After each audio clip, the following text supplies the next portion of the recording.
Terima kasih pemirsa, Anda masih bersama Apa Kabar Indonesia Pagi. Jika tadi kita sudah berbincang mengenai persiapan adanya dari pemerintah pusat, dari pemerintah daerah juga, dan juga dari sisi epidemiolog seperti apa. Nah, kita sekarang akan melihat pemirsa bagaimanakah kondisi di salah satu sekolah di Bekasi. Sudah ada reporter kita di sana, ada Kurnia Dwi Hapsari yang telah berada di SD Kranji 13 Bekasi. Kita akan lihat bagaimanakah situasi di sana. Selamat pagi, Mbak Dwi.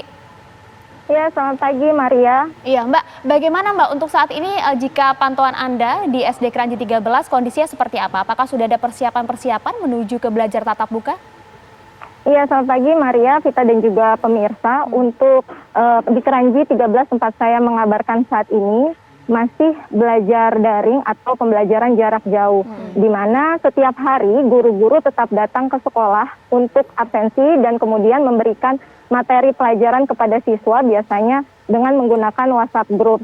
Kemudian siswa tersebut mengerjakan apa materi yang diberikan oleh guru dan menyetorkan hasil belajarnya melalui WhatsApp guru masing-masing. Dan meskipun setiap hari diberikan materi pembelajaran, namun siswa harus tetap mengumpulkan bukti fisik hasil belajar selama 1 pekan yang dikumpulkan oleh wali murid setiap minggunya datang ke sekolah secara bergantian, baik dari waktu maupun hari sudah ditentukan oleh masing-masing kelas. Nanti hasil belajar selama sepekan dikumpulkan, kemudian dinilai oleh guru tersebut. Selain membawa hasil belajar selama sepekan, wali murid juga membawa buku penghubung yang telah diberikan dari sekolah. Buku penghubung tersebut bertujuan untuk melihat apa saja kegiatan belajar siswa di sekolah, materi-materi yang sudah dikerjakan, kemudian jam berapa siswa itu mengerjakan, dan keluhan-keluhan siswa selama belajar daring itu dikumpulkan dan nanti setiap pekan diberikan solusi oleh guru seperti apa sebenarnya materi yang telah diberikan selama 1 pekan tersebut. Dan untuk persiapan di SD Kranji 13 ini, kami melihat dari depan gerbang sekolah sudah ada protokol kesehatan, namun masih hanya berupa tempat cuci tangan, kemudian tadi ada termogan atau pemeriksaan suhu tubuh. Memang setiap hari guru-guru yang datang sekolah SD Kranji 13 ini melihat menjalankan protokol kesehatan tersebut. Maria, Vita dan juga pemirsa, menurut guru di SD Kranji 13 ini, walaupun belajar daring, namun ada sisi positif dan juga negatifnya. Guru-guru di SD ini menilai bahwa selama belajar daring, sisi positifnya siswa terhindar dari bahaya COVID-19 karena masih mewabah di negeri ini. Sementara itu, guru juga sisi negatifnya, guru kesulitan untuk menilai karakter dari siswa, masing-masing siswa. Kurnia, singkat saja sedikit, Anda sudah sempat berbincang dengan para guru kah, dan kemudian apa tanggapan para guru mengenai proses belajar tatap muka? Apakah mereka setuju atau tidak? Iya, Maria dan juga pemirsa, guru mayoritas banyak yang setuju dengan adanya kegiatan tatap muka di sekolah. Karena para guru sendiri menilai untuk melihat sejauh apa karakter siswa, baik dari tingkah laku, keaktifan siswa, ataupun bagaimana siswa tersebut keterampilannya dapat dilihat jika belajar secara tatap muka, berbeda dengan daring yang sulit dilihat proses keaktifan maupun tingkah laku dari masing-masing siswa. Sehingga selama belajar daring di semester ganjil kemarin, para guru di SD ini tidak dapat memberikan peringkat dari masing-masing siswa karena kesulitan untuk menilai keaktifan maupun dari karakter masing-masing siswa tersebut. Dirasakan ada kesulitan lah selama PJJ kemarin begitu ya. Terima kasih banyak Kurnia Dwi Hapsari, laporan lengkapnya dari Bekasi ya. Jaga kesehatan selalu. Ya, kita akan langsung lanjut ke Dr. Brian. Dr. Brian, adakah kemudian pedoman khusus yang nantinya akan diberikan dari pemerintah pusat kepada daerah ketika pembelajaran tatap muka ini berlangsung? Ya, tadi rasa-rasanya di awal tadi saya sudah sampaikan, kalau pedoman khusus ini saya pada hari ini saya tidak tahu ya apakah kemudian sudah tersedia atau tidak. Tetapi mestinya pedoman itu ada, hanya nanti dilihat di level mana kedetilannya ya. Mestinya tidak terlalu detail untuk dibuat di tingkat pusat begitu.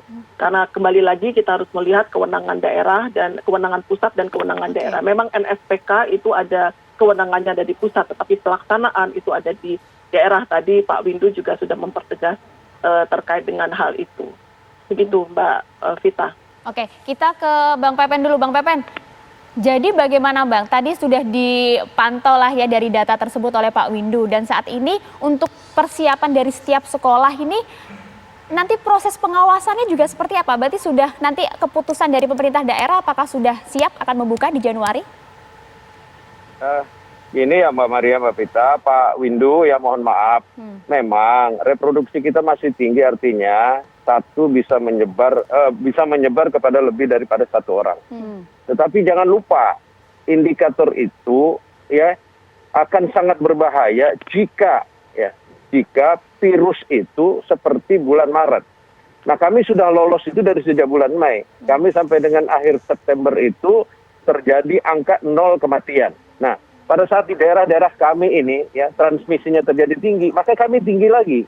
Karena kami tidak bisa melakukan lockdown seperti apa yang diminta oleh daerah-daerah, terutama untuk mengisolasi. Ya. Nah, kami ini menggunakan isolasi karantina wilayah terbatas pada RT dan RW. Jadi kalau RW kami ada 1013 yang terdapat terkonfirmasi ada paling tinggi kemarin ada 60 ya. Itu belum 10% dari jumlah RW kami. Kalau sekarang ada 8.000 dari sejak awal, itu baru 0,3% dari jumlah penduduk kami. Nah, yang kami lakukan sekarang terbalik ya. Mengendalikannya itu adalah menyediakan fasilitas kesehatan, PCR diperbanyak, kit diperbanyak, ya, rapid diperbanyak, terus sosialisasi 3M. Nah, sosialisasi 3M kemarin pada saat kami menerima tim KSP dari Kepala Staf Kepresidenan, itu indikatornya hampir 80% warga Kota Bekasi itu sudah paham dan melaksanakan. Nah, Pak Wali, saya tangkap poinnya, tapi saya ingin tanya tadi 80% sudah paham protokol. Kemudian apakah kemudian misalnya daerah yang ada di wilayah zona hijau, ini kemudian sekolahnya akan dibuka, apakah ini kemudian akan menjadi pertimbangan dari pemerintah daerah Bekasi? Kalau tadi saran dari Pak Windu. Kalau indikatornya berdasarkan zona, itu tidak ada daerah, tidak ada RW lah. Ya. Kalau berdasarkan zona, tidak ada RW, tidak ada RT, karena pada saat ada satu terkonfirmasi, melihat zonanya itu zona tingkat kota, zona tingkat kecamatan, ya, terus zona tingkat provinsi, maka tidak akan pernah bisa sekolah tatap muka itu dilaksanakan. Tapi yang paling penting adalah bagaimana daerah melakukan upaya-upaya pengendalian. Saya selalu bilang pengendalian karena belajar dari pengalaman. Kami ini di lapangan, kami berhadapan langsung dengan orang, dengan pandemi. Kami ini melihat dari satu RW, dari satu orang ke orang lainnya. Makanya kalau kami dari 3 bulan yang lalu firm untuk melaksanakan ini, maka yang paling penting kepala daerah buat petunjuk teknis. Nah itu Pak Wali yang ingin kita tanyakan, apakah dari pihak Bapak sendiri, dari pihak Pemda sudah menyusun detail breakdown-nya seperti apa untuk memastikan para orang tua aman menitipkan anaknya di sekolah? Sudah. Kami kan sudah menyatakan 3 bulan yang lalu. Yang paling utama Pak apa? Yang paling utama adalah ya daerah ini bagaimana mengendalikan sekolah-sekolah, ya mengatur tentang tata cara sekolah tatap muka. Jadi kalau tadi anak itu dari rumah ke sekolah, jadi tidak dibiarkan dan dilarang sekolah itu setelah anak itu pulang ya tanpa ada dijemput oleh keluarga atau siapa yang ditugaskan. Itu adalah pengendalian yang sangat ketat. Dan kami ini daerahnya sempit, penduduknya banyak, tidak perlu khawatir sebenarnya terhadap kekhawatiran-kekhawatiran yang luar biasa. Karena memang kami belajar dari pengalaman. Oke, sudah mantap seperti Kabupaten Bekasi ya, sudah dipersiapkan segalanya. Oke, terima kasih banyak Pak Wali. Sepertinya akan ada aktivitas lagi usai perbincangan kita ini ya Pak Wali. Terima kasih banyak atas waktunya sudah berbagi bersama kami di Apa Kabar Indonesia Pagi. Terima kasih Bu Brian, makasih.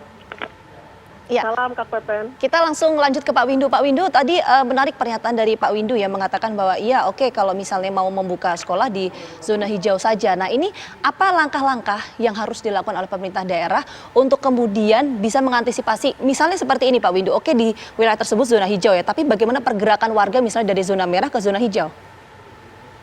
Ya, jadi jelas ya, jadi kita tahu bahwa virus ini ya itu dibawa oleh manusia.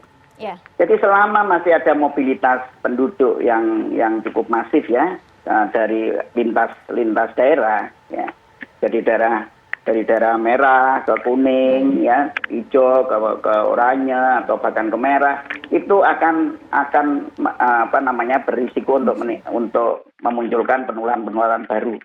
Ya, jadi jelas ya. Jadi artinya selama masih ada interaksi antar orang ya, dan orang itu berinteraksi ya karena asalnya ya karena dia bergerak kemudian berinteraksi. Ya, dan dan yang paling penting sesungguhnya adalah ketika berinteraksi kan tidak boleh ada jarak yang kurang dari 2 meter. Dan itu yang sangat sulit. Itu yang sangat sulit ya. Kalau pakai masker lebih mudah. Tapi yang lebih sulit itu adalah berkerumun itu loh ya. Jadi apapun itu dalam aktivitas apapun termasuk sekolah. Ya, dan kemudian bagaimana harus pihak pemerintah daerah ini pada saat nanti belajar tatap muka berlangsung harus dapat menekan kurva penyebarannya, Pak ya? Itu ya. Jadi itu yang paling utama. Jadi kunci utama adalah pemutusan rantai penularan. Ya. Jadi bukan yang dihilir ya. Yang hilir itu adalah akibat dari yang di hulu itu adalah bagaimana kita mencegah supaya tidak terjadi penularan. Jadi pemerintah terus 3T, ya, kemudian masyarakat harus 3M, dan jangan membuka dulu aktivitas yang berisiko. Itu yang menurut saya itu harus dipertimbangkan betul ya, apalagi di daerah merah dan oranye. Ya, tentunya ini kan kita juga disaksikan oleh banyak pihak, oleh seluruh Indonesia. Tentunya ini harus menjadi pertimbangan juga untuk seluruh pemerintah daerah, karena keputusannya ada di mereka ya. Terima kasih banyak Pak Windu, Dr. Brian, terima kasih banyak telah bergabung bersama kami di Apa Kabar Indonesia Pagi. Sehat selalu untuk semuanya. Assalamualaikum.